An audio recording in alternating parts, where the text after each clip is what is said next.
You're listening to Athleisure Kitchen, where you'll get the inside scoop with those in the culinary world, from celebrity chefs, food personalities, restaurateurs, and more. I'm your host, Kimmy Smith of Athleisure Mag, so set an extra plate as we chat all things culinary.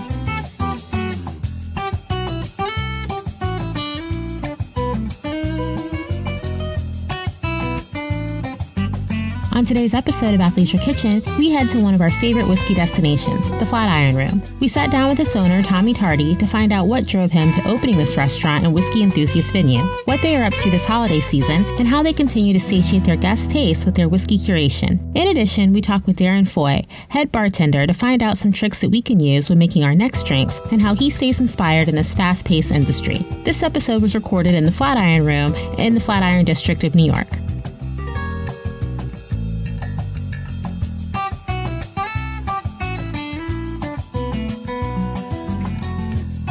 Before coming to Flatiron Room, what was your background before? So my real background, like what I went to school for, was advertising. I used to be a creative director in advertising before I got into hospitality. And then once I ventured into hospitality, I started with a small lounge, had moderate success with the first lounge. I thought, wouldn't it be cool if I could charge even more for the same drink? And that's where I went into the nightclub scene. Wow. And I opened up a couple nightclubs. And they were very profitable. Margins in clubs are pretty high, but it wasn't a lifestyle I really enjoyed. And I decided I wanted to stay in hospitality, but if I stayed in hospitality, I'd want to open up a place that I enjoyed going to, a place that kind of put me as the demographic. And that was kind of the genesis of Flatiron Room. Wow.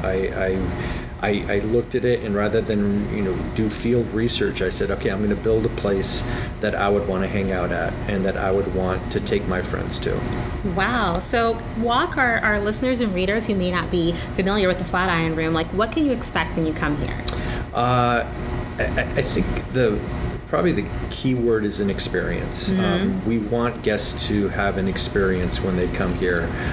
We want there to be theater in the overall experience. And when I say theater, people that have been here, they usually equate that with the music on stage. But the theater really is the whole dynamic of the room. Like when you walk through the room, sure you'll see people on stage, and that's part of the theater, but also the way our servers are trained, and the way they even pour the drinks at the table, the way they climb up and down the ladders, the way they crush ice from a 1920s ice crusher. That's all part of the theater. It's all part of the kind of the choreography of the room. Wow. Yeah. And how many whiskeys do you have here? Well, the great question, and I can't give you an accurate answer, but I would say around 12 to 1,500 unique expressions. Wow. Yeah, and that was kind of a journey in itself. When I first opened, I thought 250 would be a respectable number. I wanted to have 250 whiskeys, and I thought that would be, if I could have 250 whiskeys, that'd be great. And at the time, I thought I knew a lot about whiskey. I quickly realized that I knew nothing about whiskey, because as I started purchasing these whiskeys, I started getting engaged in conversations that knew about the whiskeys, and that's when I kind of went down the route of I needed to get more in-depth knowledge of these spirits. And I came from, prior to working in hospitality, I used to be a creative director, and I tend to be very visually orientated, very right-brained.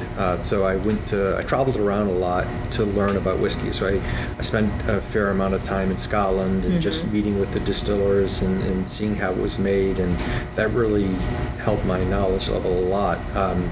Coming back from these trips, I would bring in new whiskeys, and 250 turned into 300, turned into 400.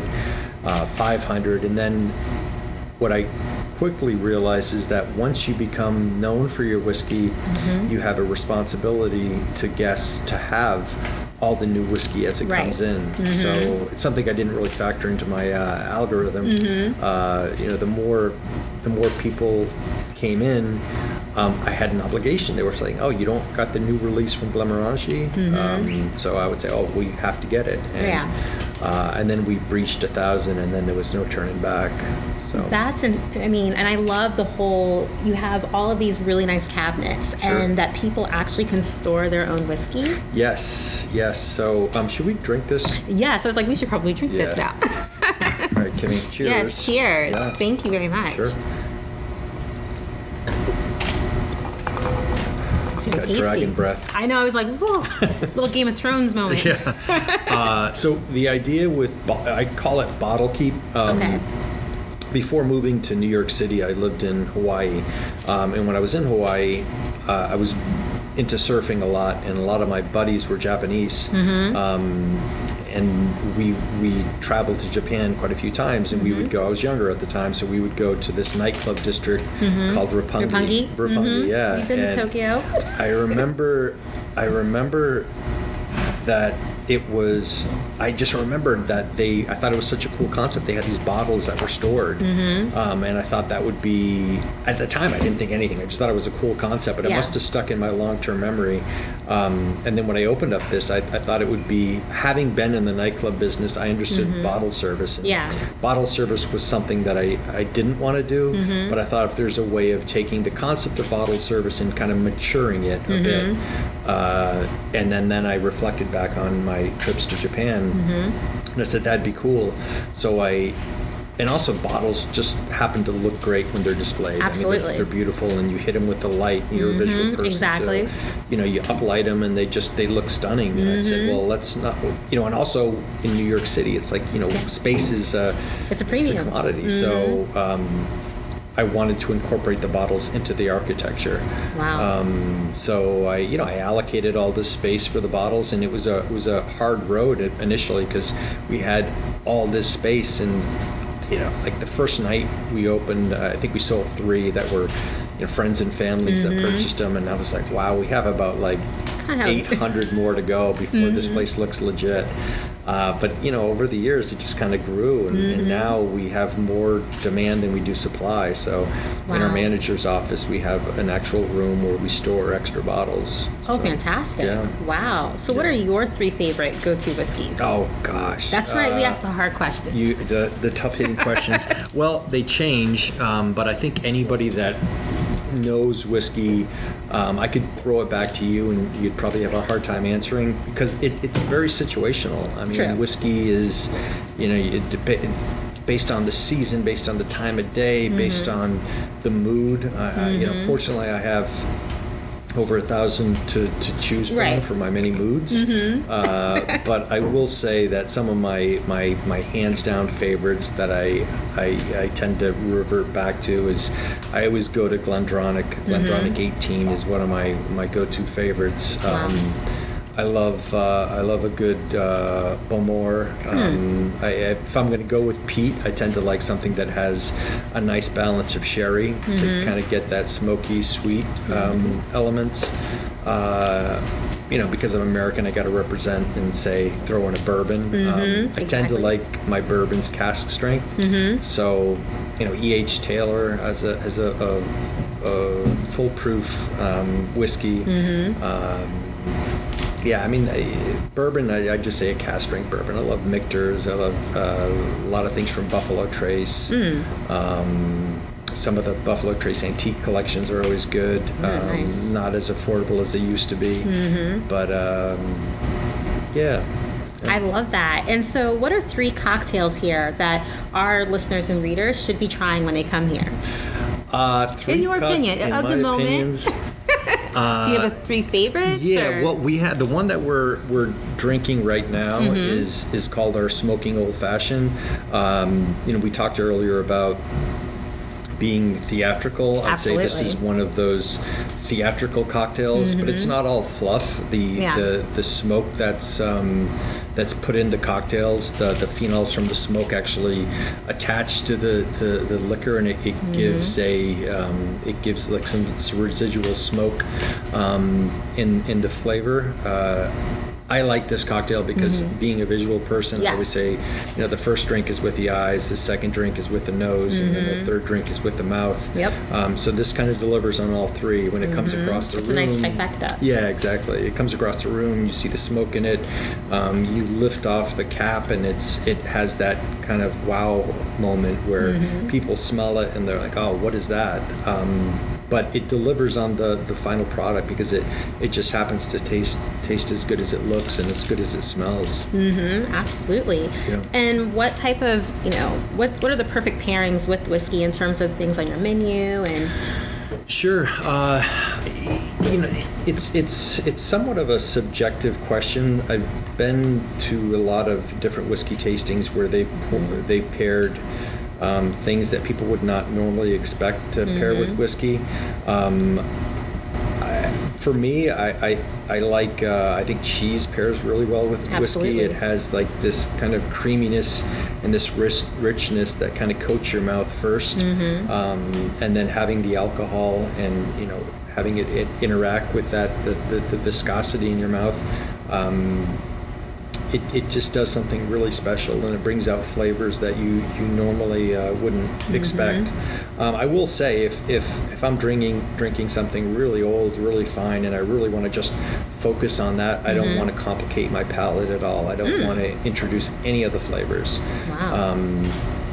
So if it's something moderately priced, sure, I can experiment with it. But if someone's pouring me a 25-year or a 35-year whiskey, I want to just enjoy every aspect of that, everything from every subtle nuance that I get. Because a good whiskey is something that develops on your palate. A lot of people maybe they think you just have a sip of whiskey and then that's it. But if you really you go in deep on the flavor of whiskey, it evolves. It evolves what initially hits your mouth. After the alcohol starts burning off, new flavors will appear and they'll grow and they'll resonate on your palate. And I think that's a lot of the reason why it's such a great sipping drink. You take a sip, you sit back, you let it have its way with your palate, and you just enjoy all it has to offer. Well, with the holidays coming up, New Year's Eve and Christmas and parties, what events are you doing here in terms of things that the public is available to come to? Sure. Well, the fourth quarter for us, or the holiday season. We have a lot of guests that come in from out of town, and unfortunately, they come in and they see that we're closed for private events. It's the season. We are closed a lot of days for private events, so I always recommend calling in advance to make sure that we're open. With that said, we do have some great events coming up that are available to the public, and are a great opportunity for you to bring in some guests from out of town to get a taste of old New York. We have Thanksgiving, a great feast that we're doing on Thanksgiving, a prefix dinner. We have New Year's Eve that we're throwing a great party. We have a tremendous band called Carte Blanche that's performing live here. We have Christmas Day, another event. So there's a lot of events that you can go to that, especially if you want to entertain some of the guests that you're having from out of town. And usually the weekends we don't have corporate events, so those are always good days to come. But November's still here. Still here and open. Yeah, you can still come and check us out. So do you still do like inspirational travel in terms of like finding new whiskeys? Yeah, it's one of the best things about the job, I think. Exactly. Getting inspired. I fortunately get a chance to go to Scotland quite a bit. And when I'm over there, meeting with people, meeting with some of the distillers, I'll learn about new expressions that come out. And it's funny. It's such my knowledge base has evolved so much, and every year I think I know a decent amount of whiskey, but then the following year I look back and I think, God, I really didn't know much. Yeah. So today, if you ask me if I know a bit about whiskey, I'd say, yeah, confidently, yes, I know a bit about whiskey. If we had the same conversation next year, I'd probably look back and be like, oh, God, well, I knew nothing. So it's fun. It's a fun journey, and I love learning, and I love traveling, so it all works out. What are 3 things that you put in your carry-on when you're traveling to make you feel like you're at home or to relax after having copious whiskey tastes? Great. 3 things that I bring with me. Headphones, for sure.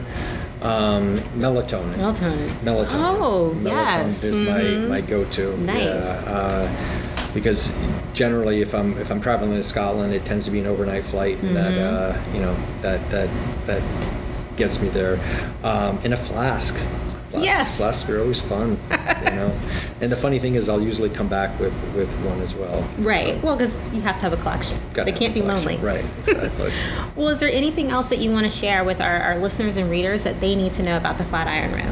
Well, if you haven't experienced us yet, please come down and experience us. I think it's a unique experience, especially if you're a New Yorker. People love those New York experiences. And if you haven't checked out my other property called Fine and Rare, it's on 37th Street. I recommend going to try that out as well. It's a very similar vibe. It's a little bit more food focused, but we also have a very large dynamic selection of whiskey.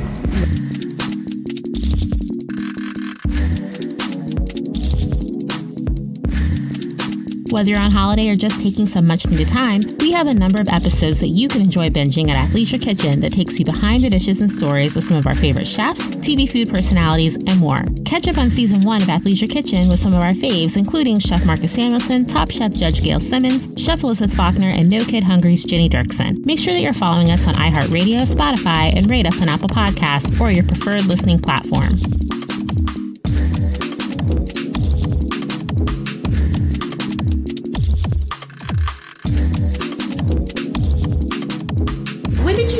That you wanted to be a bartender?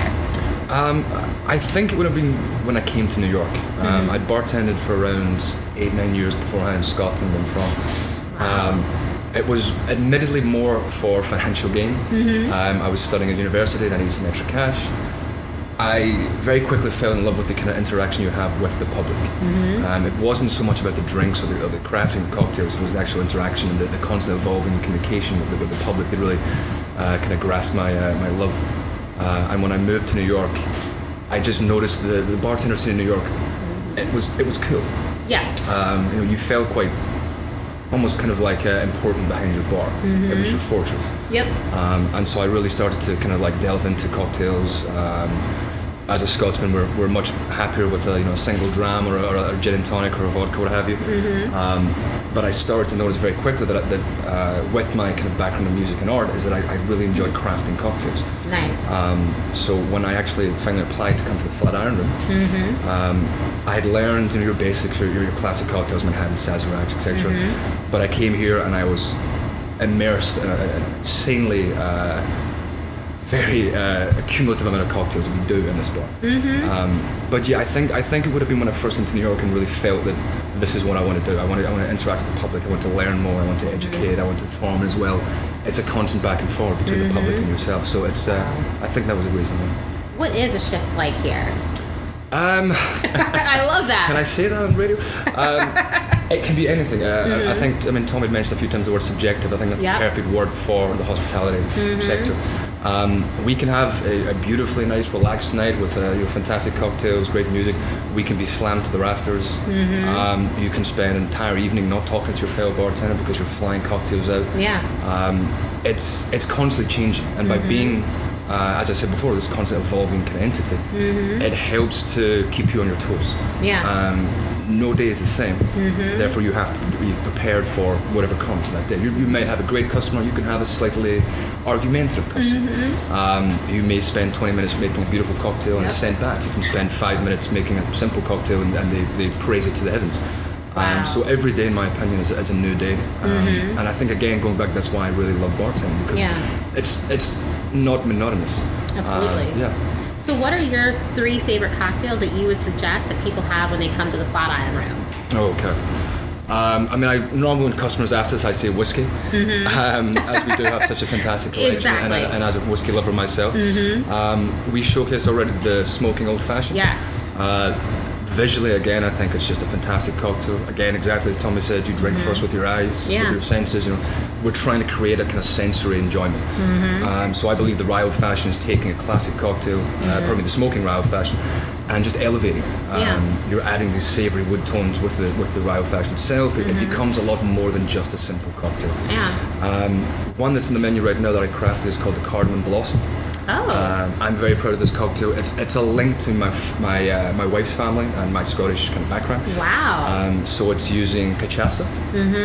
My wife's family spent some years in Brazil, and once I moved to New York, we all met up finally. One of the first gifts I was gifted was a bottle of cachaça. And so I was very interested in the flavour. I love this kind of sugarcane note. My wife's brothers and cousins would make me caipirinhas and all these fantastic cocktails. I wanted to kind of change it, and I'd noticed we'd never had a cachaça cocktail in the bar. So it's a mix of blended Scotch whiskey, which is slightly peated. It's cachaça. We're using orgeat syrup, which is like an almond syrup. It's got a very nice baking flavour to it. We're adding lemon juice. We're adding Peugeot bitters. We're adding some honey, and we're adding cardamom. It's an egg white cocktail, which I love to make. Any egg cocktails I adore. I love the viscosity of it, the way it looks. But it's very light and very plain. I'm proud of it because I think it's quite an elegant drink. And finally, personally, in all seriousness, I just think a very well-made Manhattan or old-fashioned. Absolutely. It's such an easy cocktail to create. It's also very easy to muck it up. One of the things I tend to do when going to a new bar is to order a Manhattan or old-fashioned because I want to see how they make it. I've had old fashions with full chunks of orange, cherries, and so I kind of go back to the old classic. That's to me, that's not what it is. So a well-made Manhattan, which in my opinion we do very well here, it's just a beautifully elegant and standard classic cocktail. Wow. And how do you were just talking about the cocktail that you crafted. Yes. Like, where do you find your other inspirations for other cocktails that you crafted? I think that's again going back to communication. Talking to the public, talking to your fellow bartenders, fellow servers. I have a kind of music and artistic background, so I feel like I like creating. From the second I could see over a stove, my mother in Scotland had me cooking. So I love to cook. I love creating things. And so I think I have like an artistic ability where I take great pleasure in inventing things. I think as well that people tend to be kind of cautious when trying new things, and I really hope that people realize it's not a good thing to do. You have to kind of dive into it. You have to try new things. So a lot of my inspiration comes from bar diving with my wife, from trying new cocktails, from say receiving a new bottle of whiskey in the bar and smelling new flavors and thinking, well, that could work with chocolate. So it's a constant evolving process. Also, as I said before, communication. It's great talking to fellow bartenders, fellow industry professionals, and hearing why they choose certain bitters or certain garnishes. It helps to kind of it helps to evolve your own personal ability. So I'd say communication is definitely key in terms of learning how to make new cocktails. Absolutely. And what are your favorite whiskeys? There's always a hard-hitting question. It's hard. I mean, we're sitting in a bar surrounded by bottles. Well, that's why I said it. I have to admit, I would lean towards similar as Tommy or Ona said. It's subjective. I am a Scotsman, true and true. I am slightly biased. I do believe Scotch is some of the best tipple on the planet. I would say, like, you know, for if I'm having a nice meal with my wife, it might be something like slightly peated with sherry back tone. I adore Islay whiskey. Currently, I'm drinking a lot of Kilchoman. They have a port cask matured, which is simply stunning. Again, going back to our owner is quite similar to my palate. I love that kind of sumptuous flavour of toasted barrel peat salt with like a nice back tone of sherry plum fruit. I recently came back from a trip to Kentucky. It was set up by Tommy. We went with Fine and Rare head managers as well. Nice. And it opened my eyes to bourbon in a way that I had not really admittedly immersed myself. Now in the position that I'm in, I have to be kind of open to everything in order to educate as well as to learn myself. At the moment, bourbon-wise, I love Hill Rock Solera. It's a very, very beautiful... It's an elegant bourbon. I keep using this word elegant, but it's not as sweet, I find, as most bourbons. Exactly. One of my kind of like things with bourbon is I find it sometimes a bit too sweet for my palate. So when I find a bourbon that's say aged longer or again cast strength, has a little bit of a kick to it, I really love that flavor profile. But again, I'm biased. I'd have to say probably you could sling me 12 different bourbon ryes. I'll go to Scotch quite a lot of times. I kind of stick to what I like. So for the people who make like their favorite whiskey drinks at home, or maybe they're intimidated but they want to make a whiskey cocktail, what are like suggestions you have for them in terms of the types of things they need to have on hand? I mean, first of all, I definitely see having the correct tools. Right. So making sure that you have, say, strainers in your house, cocktail shakers, your glass stirrers, things as important as even just good ice. Yeah. You go back to the very basics when you're crafting a cocktail. If you're using broken up ice and it's breaking into the cocktail, it's diluting it too much. If you want to present it a certain way, are you doing crushed ice, are we doing blazoned ice, are we doing ice rocks? Yeah. I would recommend as well as experimenting. You would know your own palate. Again, maybe step away from that. If you know that you like a certain flavor and you know that you can craft a good cocktail, why not remove that entirely and try something completely new? Yeah. You might not like it, but it might open your eyes up and open your head to more ideas and more involvement and new experimentation. I think as well, good bitters, good mixers, cordials can help the process. Having a variety of such as having a mixture of different whiskies, bourbons, ryes, scotches, etc. All promote different flavors. Every palate is different, therefore it reacts differently. I love, your classics, Angostura bitters, your Peugeot bitters. 20 years ago, these were specifically Angostura. Any recipe was written with, add bitters, it's Angostura. Yeah. Nowadays, we have a fantastic array of companies and different bitters, flavors, syrups, etc. Fee Brothers have a fantastic range of cherry blossoms. They have Aztec chocolate, walnut bitters. They have these amazing flavors. So you have to experiment. You have to try these things. And going back to this, it's the same as cooking. You're not going to know unless you try. Absolutely. So good tools, proper ice, and an open mind. You have to go in there with no prejudice. You want to try something new, then you're going to fail. But just pick yourself back up and try it again, and tweak it here, add a little more of this. You'll start to become more confident in your own ability, and once that confidence grows, you become more experimentation. You become more experimental. Absolutely. So my last question is, you're here and you're servicing so many different people and being so creative.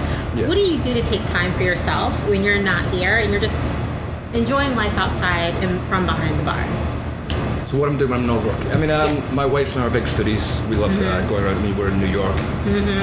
I currently live in Brooklyn, and around where I live, I have German beer halls, I have Japanese joints, I have everything around. So we tend to try new places, try new foods.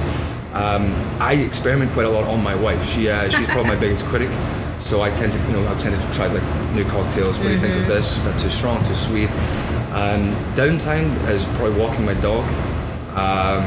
He's a little pain, but I do love the little guy. But generally just relaxing, because you're in a high-strung environment. Exactly. So you need to take time to recharge. And generally, again, I laugh at this, but I think a lot of bartenders, our time off generally results in us being in bars. Exactly. Because it's where we're comfortable. Yep. Even in the house, my wife laughs. She says, I'm stir crazy. If I'm sitting for more than 20 minutes not doing something, I go, okay, I'm going to go to the bar. Yeah. It may be the Scottishness in me that I feel more comfortable in a surrounding of alcohol. But I definitely feel that bartenders, we're hermits. We like what we like. We try new things, but we always gravitate back to the bars we like. I can get downtime, I go to the gym here and there, but good food, good drink, and just generally recharging your batteries to come back and do the best job you can.